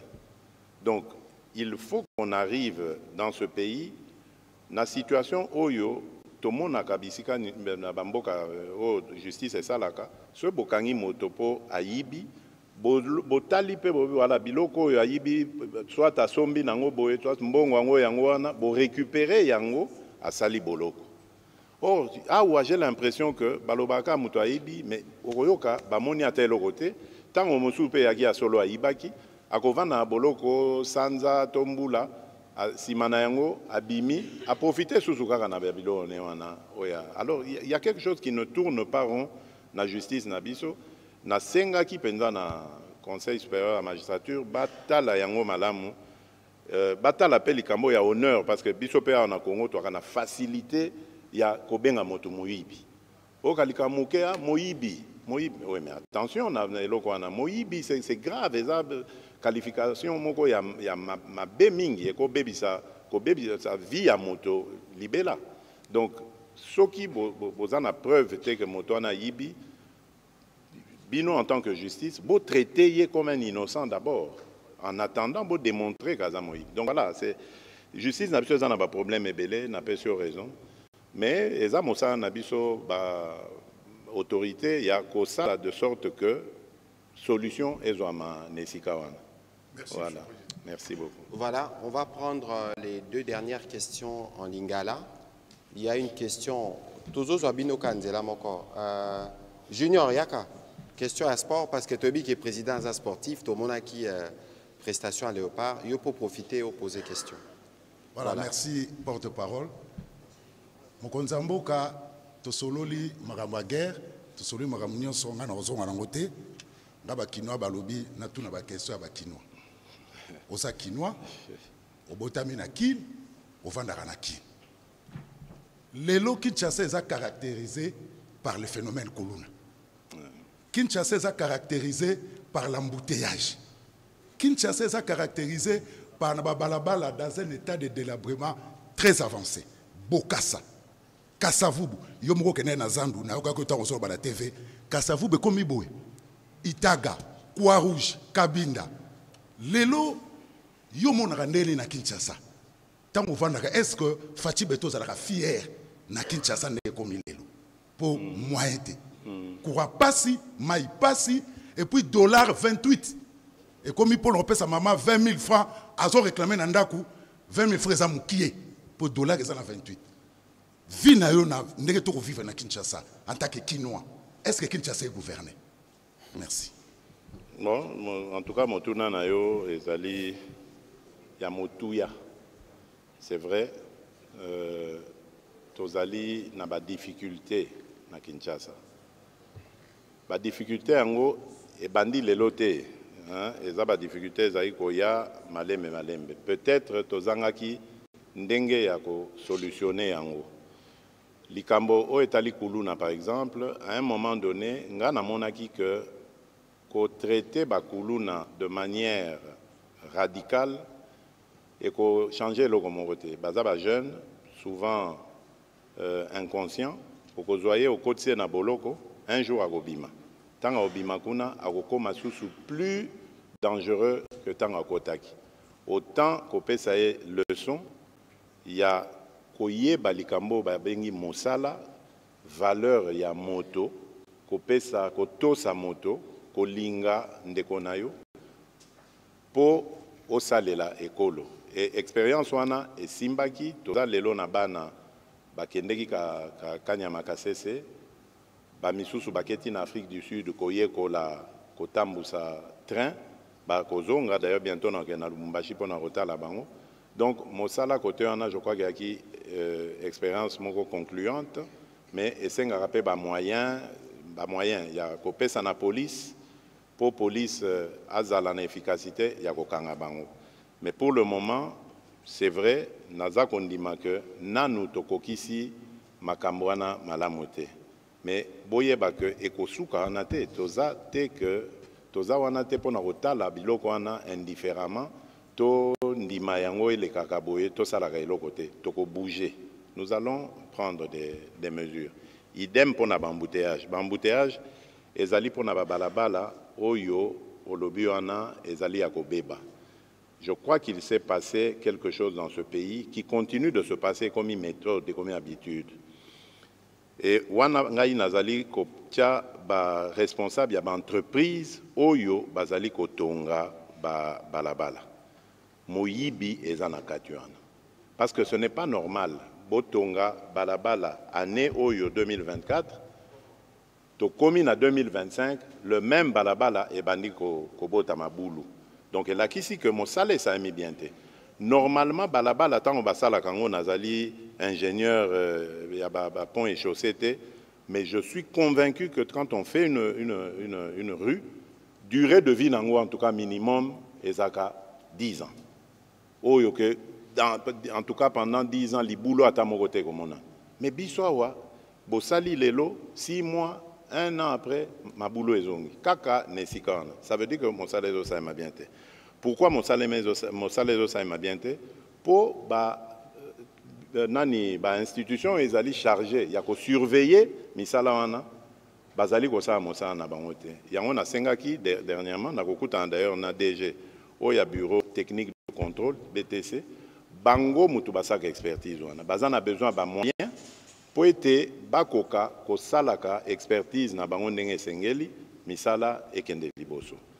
Naza conscient ya ba makamonyon swana et ezali évidemment devoir na biso biso ba autorité d'abord évidemment il y a ville il y a Kinshasa mais biso pe ngai en tant que président de la République na vandaka na capitale Kinshasa ezali capitale ya mboka vitrine ya mboka na biso ezali donc obligation pour nabiso to sala mosala ya kobongisa mboka nabiso et ko salema. Ça je vous le promets. Pour le dollar, bon, ezali makambo yo nazaka koloba na campagne na ngai, dollar ezali pe comportement na biso ba congolais. Todo pesa mbongo na biso valeur mingité. Okozwa franc congolais okimimbangu okoluka dollar po o bomba mbongo o bongo la mbongo na yo franc congolais na dollar. Tozali kosala misala o esengeli kosala te po ete tokotisaka ba devise awa na Congo à part ba mine na biso misala ya ba industrie o tokoki kosala ke tozali ko fabriquer biloko awa totambusaka yango na monnaie locale ezate. Tozui habitude mabe ya kotiaka dollar lokola monnaie oyo ya mboka na biso. Nous devons d'abord kozwa comportement patriotique kolinga mbongo na biso to sale la mbongo na biso na banzi ke to bana opesa ngo valeur. Évidemment, c'est beaucoup de mesures au esengeli kozwama. Chaque 15 jours, na conseil des ministres, na banza lobby aux 15 jours, je crois qu'on aura la gouverneure de la banque. Na kokomi ça maloba parce que autorité monétaire na mboko yo ezali banque centrale. Ezali ministère à finance té ezali président ya république té. Alors, Banque centrale, autorité monétaire Nabiso, et Sengeli Asala Mosala wana. Donc, nous ne pouvons pas continuer à tout le temps se plaindre, pouvoir d'achat ezali aussi là, parce que tozali ko s'aligner na dollar. Donc, il faut tout réfléchir, bango na Banque centrale, mais biso pe ba Congolais, na ndenge ya bolingo, na confiance na mbongo oya biso, na banzi toko zwa solution. Merci. Voilà, on va prendre la question sur le sport. Et Excellence, Monsieur le Président de la République, vous nous l'accorderez. On a réservé la dernière question à la RTNC. Voilà, c'est elle qui nous accueille. Allez-y. Merci, Monsieur le Ministre, pour cette opportunité. Bonsoir, Excellence, Monsieur le Président. Merci.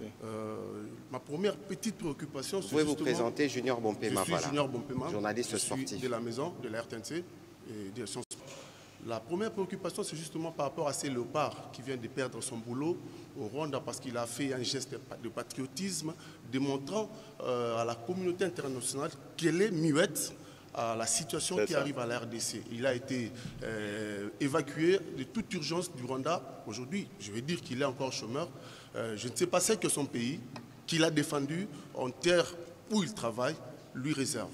Évidemment, on a été classé 4e au niveau de la CAN où j'ai pris part. Quel est l'avenir de ces léopards aujourd'hui? Et nous sommes à quelques mois des Jeux Olympiques. Monsieur le Président, vous savez qu'il y a 2 léopards seulement qui sont qualifiés directement pour les JO. C'est Marcela Sakoubi et Arnold Kisoka, qui à ce jour, je vous informe qu'il est à Alger, en train de se préparer dans quelle un discipline, s'il vous plaît? Judo. Il y a la boxe et le judo. Arnold Kisoka part avec les maigres moyens de la fédération, tout simplement parce que toutes les disciplines de combat sont tellement abandonnées par le ministère des Sports, qui traite plus les footballs, et tous les dossiers des disciplines de combat sont des lettres mortes.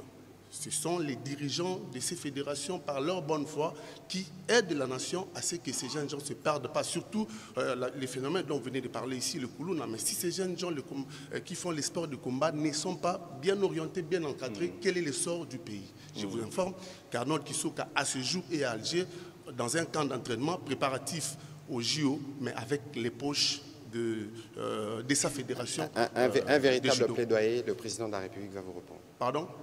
Vous avez fait un véritable plaidoyer, le président va en tout cas pour les disciplines de combat. Voilà, oui. merci. Non, mais c'est très bien. Ouais. D'abord pour notre compatriote, Louvoumou, je devais le recevoir malheureusement avant d'aller à Addis Abeba, ça n'a pas pu avoir lieu, parce que j'avais suivi quasi en direct quand il est arrivé, le ministre des Sports qui avait été le prendre à l'aéroport m'a appelé et j'ai parlé avec lui aussi, je l'ai félicité et j'ai promis de le recevoir, de l'honorer au nom de la République, il le sait. C'est maintenant une question d'agenda tout simplement. J'ai aussi appelé quelqu'un que je connais bien, je ne devais pas le dire mais je vais le dire quand même, le président de la SV Club. Amadou Diaby. Mon ami Amadou Diaby, mon frère. Et je lui ai demandé expressément, je lui ai dit, écoute, Président, je ne veux rien entendre. S'il faut que je paye, je payerai. S'il faut que l'État paye, on payera, il n'y a pas de problème. Mais ce garçon qui a été un valeureux soldat de la République, il faut le prendre dans V-Club. Je ne sais pas si ton effectif est complet ou pas, tu le prends. Je ne veux rien savoir. Alors il m'a dit, non, Monsieur le Président, d'ailleurs, je vous annonce qu'il a bel et bien été, il a fait partie de V-Club à l'époque, et j'ai décidé, je le prends, etc. Donc, côté boulot, rassurez-vous, il a du travail déjà de sûr. Ensuite, je le verrai moi-même, parce que j'ai vraiment envie de le féliciter de vive voix et surtout de lui donner une récompense au nom de la République. Alors, ce que vous avez dit sur le sport, c'est magnifique. Je buvais vos paroles quand vous parliez, parce que ce que vous dites est vraiment fort. Et c'est ce que nous avons recherché à l'époque où il y avait le ministre Serge Condé, qui avait fait des états généraux. À ma demande, c'était sur mon initiative, parce que c'est ça mon souci aussi. Il fallait faire l'état généraux des choses, une sorte d'état des lieux de notre fédération, enfin de notre sport, et d'essayer de comprendre comment, d'abord ce qui ne va pas, et comment est-ce que nous pouvons juguler le mal qu'il y a et mettre plus en valeur nos athlètes. Nous avons une jeunesse très active et abondante. Nous avons un peuple qui est à plus de 60% composé de jeunes. Donc, de potentiel sportif, il faut réussir à encadrer. Et c'est aussi, merci, dans ce que vous avez dit, une façon aussi de lutter contre la délinquance juvénile. Donc, vraiment, vous êtes dans le bon. J'ai vraiment aimé votre intervention.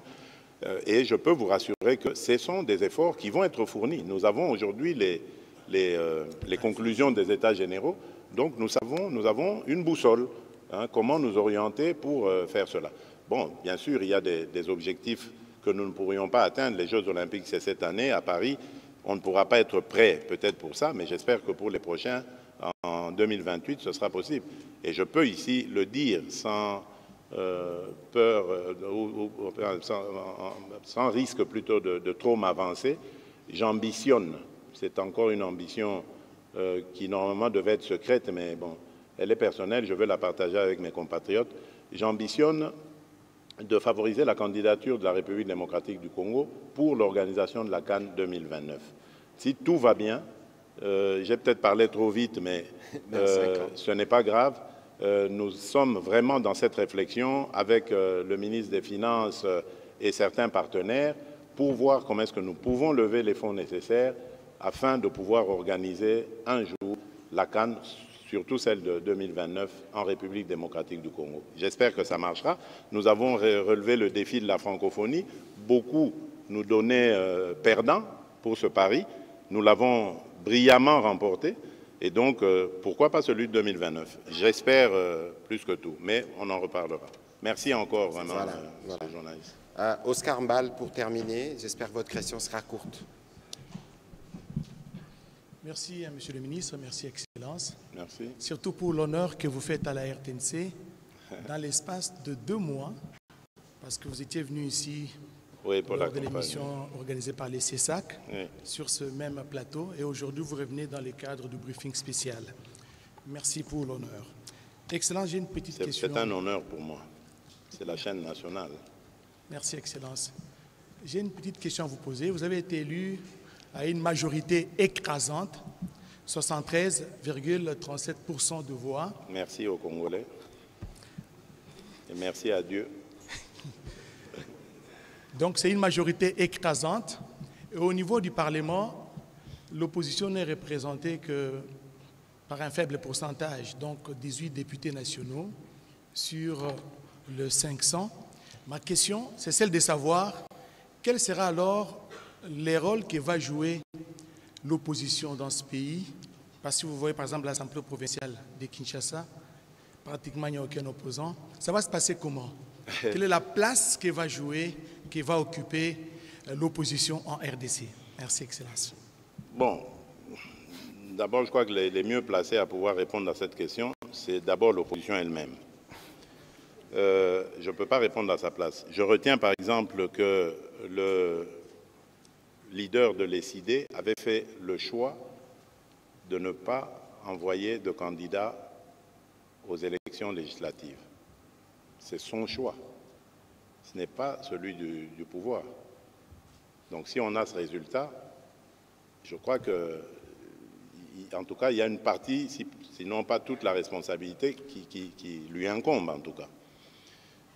D'autres formations ont fait le choix d'y aller, d'aligner des candidats, ils ont des députés. Malheureusement, c'est en proportion faible, j'en conviens, mais cela ne veut pas dire qu'ils méritent le dédain, hein, l'inconsidération. Je vous rappelle que je suis issu, moi, d'un parti politique, UDPS, qui, lorsqu'il a été créé en 1982, faisait peut-être la risée de certains de nos compatriotes. On nous prenait pour des fous. On disait, mais vous prenez pour qui? Le MPR parti État, c'est une grosse machine et tout ça, vous avec votre UDPS là, etc. 82. 8 ans après, 1990, l'UDPS était la principale force politique du pays. Pas de l'opposition, du pays. Donc, tout est possible. Si nous ne travaillons pas bien et que cette opposition est bien organisée, propose une alternance à ce que nous faisons, une alternative à ce que nous faisons, les Congolais, qui sont très mûrs. Moi, je suis très, très fier de mes compatriotes, contrairement à ce qu'on dit des Congolais. Je crois que nous sommes le peuple le plus mûr politiquement du continent africain. J'en veux pour preuve, évidemment, les élections. J'avais proposé la consolidation de nos acquis. Les Congolais ont compris que quelque chose était né dans ce pays et qui demandait à être consolidé. Et ils m'ont accompagné. J'avais parlé de sécurité, ils ont compris que de tous les leaders en présence, c'est celui qui parle le plus de la protection des Congolais et qui menace même de porter la guerre là où elle nous est amenée, c'est lui. Donc faisons-lui confiance, accompagnons-le. Je connais les attentes de mon pays, de mon peuple. Et si je les déçois, ben forcément, ça fera une opportunité pour l'opposition qui va rebondir et tout ça. Mais à condition qu'elle soit organisée et qu'elle inspire suffisamment de confiance, comme je l'ai fait moi, dans nos compatriotes. Donc ce n'est pas à moi de leur montrer le truc, sinon je me tire une balle dans le pied. C'est à eux de s'organiser. Mais ce que moi j'ai le devoir de faire, c'est de faire appliquer la Constitution. C'est-à-dire il faut un leader de l'opposition. là encore, ce n'est pas à moi de décider, c'est à l'opposition de s'organiser. Le leader, il peut être issu du Parlement, enfin des institutions, tout comme hors institution. Ça dépendra de leur manière de faire les choses. Donc, ce n'est pas à moi de leur indiquer le chemin, mais je peux dire que je suis disponible pour favoriser un tel développement des choses, oui. Voilà, merci Oscar Mbal pour la question. Excellence, Monsieur le Président de la République, on a fini, même si les questions n'ont pas fini, dans l'espoir qu'il y aura d'autres occasions ou d'autres confrères. J'ai vu Jean-Marie Kassamba ou Fabrice ou Madame Josette auront l'occasion de poser leurs questions. C'est bizarre que Jean-Marie Kassamba n'ait pas posé de questions. Où est-ce qu'il est, il est là, il est là. Quoi, vous êtes convaincu maintenant par ma politique alors, donc c'est bizarre. Il me semble. Alors, on vous a censuré.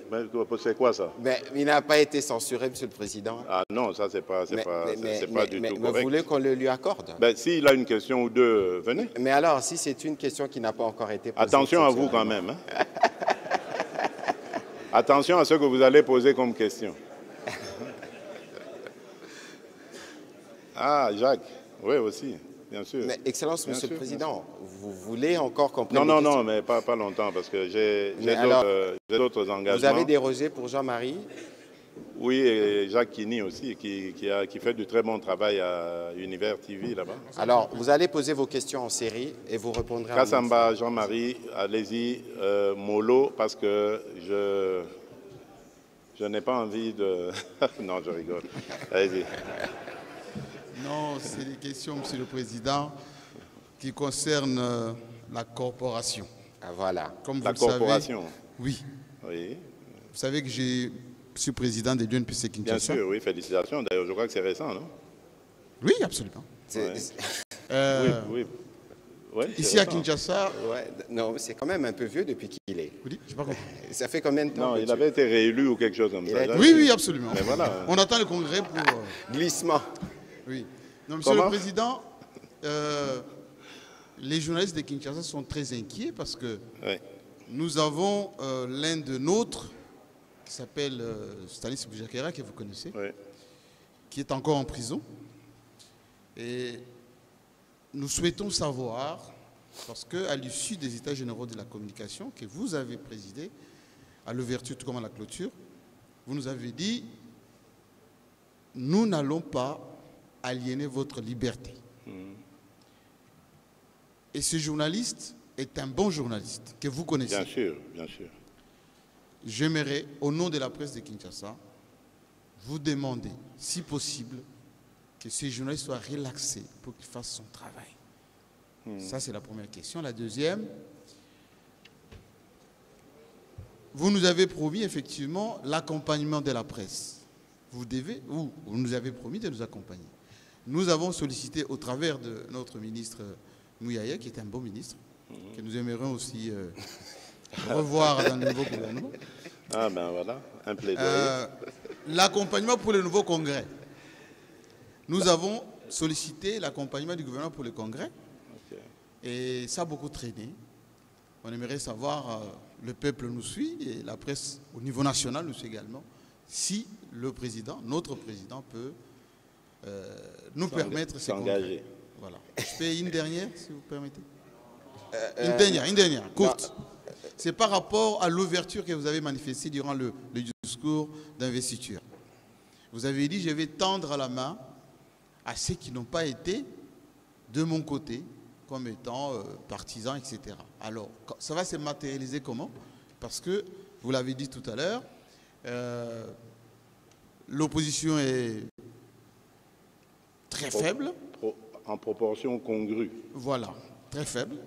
En portion congrue. Oui. Comment vous allez faire? Oui. Bon, d'abord, je commence par... oui, j'ai entendu votre demande du Congrès. Je vais vous accompagner. Ça, c'est clair. C'est une demande bien formulée. Il faut que je le fasse. Stanis Boujakera... est-ce que je peux le dire? Aujourd'hui, pas plus tard qu'aujourd'hui, j'ai posé encore ce problème. Tout à fait. Et vous avez entendu tout à l'heure avec le doyen Kibambi, j'ai parlé de la justice qui me donne beaucoup de soucis. Croyez-moi, je n'en dors pas. La justice, notre justice, elle est malade, même dans le traitement des dossiers. Bon, je crois qu'il est victime un peu de ça. Et j'ai vraiment décidé d'y mettre mon nez. Je n'aime pas faire ça. Je n'aime pas le faire, croyez-moi. Je le jure, vous êtes des journalistes, allez demander. Je n'ai jamais appelé un juge. Je leur fais confiance et j'insiste simplement pour qu'ils disent le droit comme il se doit, pour que nos compatriotes, enfin les citoyens, parce qu'il n'y a pas que nos compatriotes qui sont justiciables dans ce pays, en profitent. Et j'ai besoin d'une justice qui est correcte, qui est efficace, parce que c'est comme ça. C'est sur cette justice que nous bâtirons l'état de droit que nous voulons, cet état qui va transformer le Congo. Donc je veux cette justice. Et à cause de leur tergiversation, peut-être que ce jeune homme est en train de moisir dans ce... Alors aujourd'hui, j'ai posé cette question parce que je soupçonnais qu'elle viendrait de la part des journalistes. Donc, je vous le dis solennellement, j'ai décidé de fourrer mon nez au moins pour une fois dans cette justice, en savoir plus dès demain, parce que j'aurai les retours dès demain. Et je vais prendre la décision qu'il faudra prendre. Merci, Excellence. Là, on peut applaudir. Alors, la troisième, c'était... c'était le Congrès. Oui, la main tendue. La main tendue à l'opposition. Le président y avait déjà répondu, je crois. La main tendue, oui, je crois que la main tendue à l'opposition, je crois que j'ai répondu à votre prédécesseur, là, pour dire que ce n'est pas à moi de... Donc l'opposition, parce que beaucoup comprennent, je pense, beaucoup, et je crois que c'était un peu votre question, beaucoup pensent que ça veut dire l'opposition sera invitée à venir au gouvernement. Non. Je suivais tout à l'heure dans la voiture, à la radio, le porte-parole d'Ensemble. C'est vrai, il est dans son rôle d'opposant, mais j'ai aimé sa réponse. Il parlait de l'informateur, l'invitation à l'informateur. Il dit, mais non, nous n'avons rien à faire là-bas parce que l'informateur est en train de réfléchir sur la mise en place d'une majorité. Nous ne faisons pas partie de cette majorité, nous sommes de l'opposition. Il a raison. Maintenant, il a émis certains arguments pour lesquels on peut dire que c'est discutable. L'affaire Okende, ce n'est pas le régime. Il y a des enquêtes, bon, c'est peut-être encore la justice qui tergiverse, possible, mais ce n'est pas de notre responsabilité, ni son meurtre, ni le retard pris dans le traitement du dossier. Mais là, encore une fois, on laisse faire les experts. Pourquoi est-ce que moi, je vais m'inviter dans cette histoire qui nous a tous traumatisés? Donc voilà, je n'étais pas d'accord avec certaines des choses, mais j'ai aimé sa réponse. Il est opposant, il est de l'opposition, il va s'organiser comme opposant. Et ce que moi, je peux garantir, c'est leur liberté d'organisation et de fonctionnement, si toutefois ils continuent de respecter la loi. Il a parlé d'opposition républicaine. C'est ça une opposition républicaine et il aura tout mon respect. Merci. Jacques Kini, c'était la dérogation du président, n'en abusez pas, on va terminer par là. Merci beaucoup, Excellence, pour cette mesure de grâce. Merci, Monsieur le ministre. Excellence, Monsieur le Président, vous l'avez effleuré au début. Le ministre avait dit qu'on allait en parler, mais on n'en a pas parlé, donc je veux revenir là-dessus. C'est la question de l'Union européenne qui a signé cet accord, vous le savez, pour... l'accord de valeurs durables pour les minéraux stratégiques avec le Rwanda. Excellence, on sait, sauf s'il y a changement, que le Rwanda ne possède pas justement ce type de minéraux. Votre commentaire en tant que président de la République démocratique du Congo? C'est de l'imposture, je l'ai dit. C'est vraiment une provocation, mais de très mauvais goût. Parce que, vous l'avez dit, tout le monde sait que le Rwanda n'a même pas 1 gramme de ces minerais dits critiques dans son sous-sol. Donc quand on signe un MOU avec ce pays, ça veut dire qu'on va encourager le pillage ou la fraude. Parce qu'il y a des petits malins qui s'amusent, on le voit avec l'or, de passer avec nos matières de l'autre côté de la frontière en allant au Rwanda et les vendre là-bas. Le Rwanda ne les transforme même pas. Il ne les transforme même pas. Donc, il les exporte. Et il touche des dividendes grâce à ça, sur le sang de nos compatriotes. Et ça, c'est inacceptable. Parce qu'avec le produit de ces ventes illicites, ils vont équiper leur armée et continuer leur expédition aventureuse en République démocratique du Congo. Et qui en est le complice? C'est l'Union européenne. Ce donneur de leçons qui voulait venir surveiller nos élections ici pour dire qui a gagné, qui a perdu, qui nous donne à longueur de communiquer des leçons sur le respect des droits de l'homme, mais qui maintenant est en train de prêcher par le plus mauvais exemple qui soit.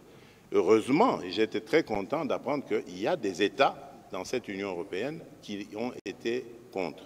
Mais nous n'allons pas nous arrêter à leur déclaration ou leur communication, parce que ça ne s'est pas fait urbi et orbi. Donc nous allons, nous-mêmes, comme on a commencé à le dire à l'ambassadeur, au représentant de l'Union européenne ici, nous allons entamer des actions, d'autres actions diplomatiques et même judiciaires pour empêcher cette ignominie. C'est inexplicable, on ne comprend pas ça. On ne comprend pas ça. Merci, Excellence. Voilà, merci, Excellence, Monsieur le Président de la République, pour nous avoir donné ce temps. Madame Josette, vous serez la première à la prochaine occasion à poser la question. Mais elle voulait poser? Non, madame. Non. Soyons élégants. Je ne savais pas que vous étiez candidate à... Pardon. Pardon.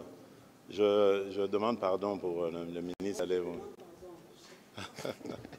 Allez-y, madame. Je voudrais m'adresser, Monsieur le Président, aux champions de la masculinité positive. Ah ben voilà, c'était important. Hein? Tout est important, Monsieur le Président.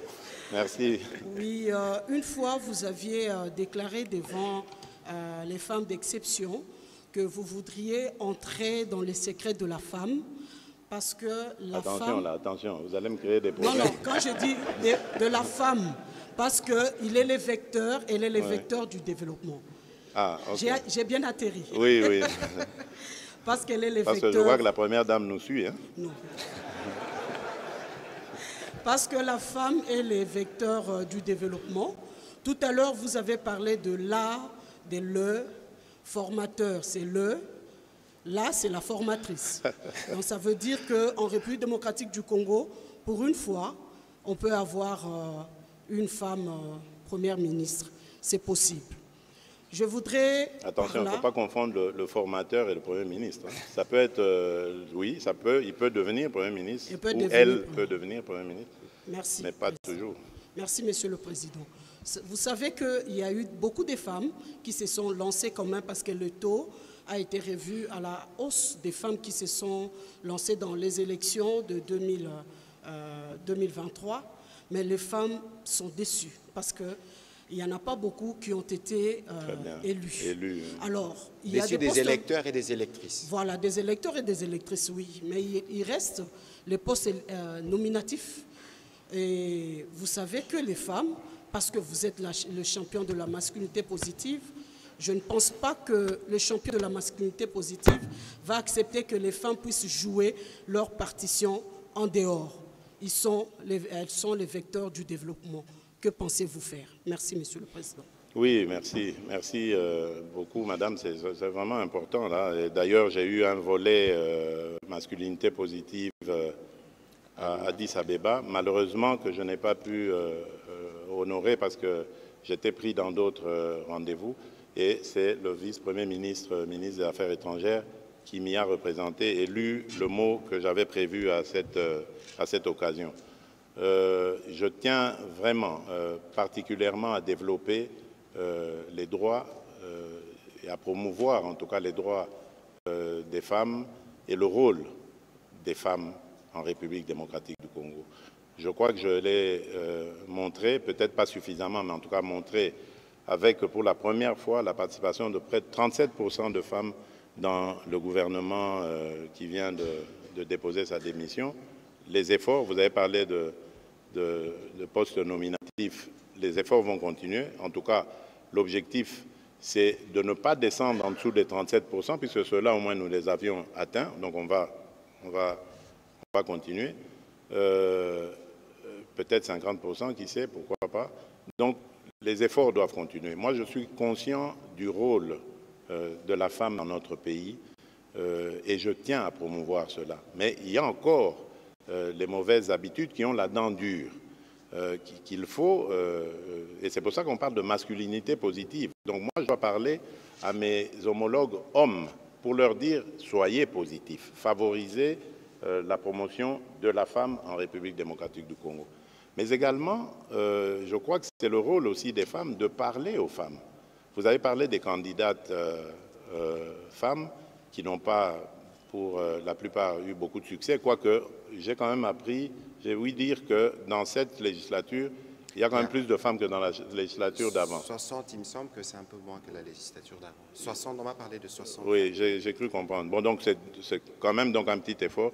Mais il faut aussi parler aux femmes, qu'elles se mobilisent, qu'elles se mettent derrière leurs collègues femmes et qu'elles puissent voter. Parce que bon, les élections, nous les voulons libres. On ne peut pas commencer à orienter les décisions des électeurs lors des échéances électorales. Mais nous devons continuer ces efforts, nous devons promouvoir l'emploi des femmes, on doit avoir plus de femmes entrepreneurs parce que c'est ça qui va forcer ou accentuer leur influence. Nous devons mettre plus de femmes dans des postes de décision parce que c'est ça qui va assurer leur visibilité et qui va leur permettre d'inspirer confiance même à la gente masculine, qui permettra maintenant de plus en plus de se débarrasser de ces vieux réflexes machos, j'allais dire, et d'aller plutôt vers la promotion des femmes.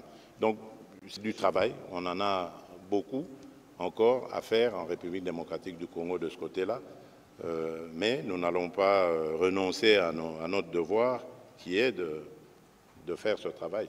Nous vous faisons confiance, Monsieur le Président. Merci. Merci beaucoup, Madame.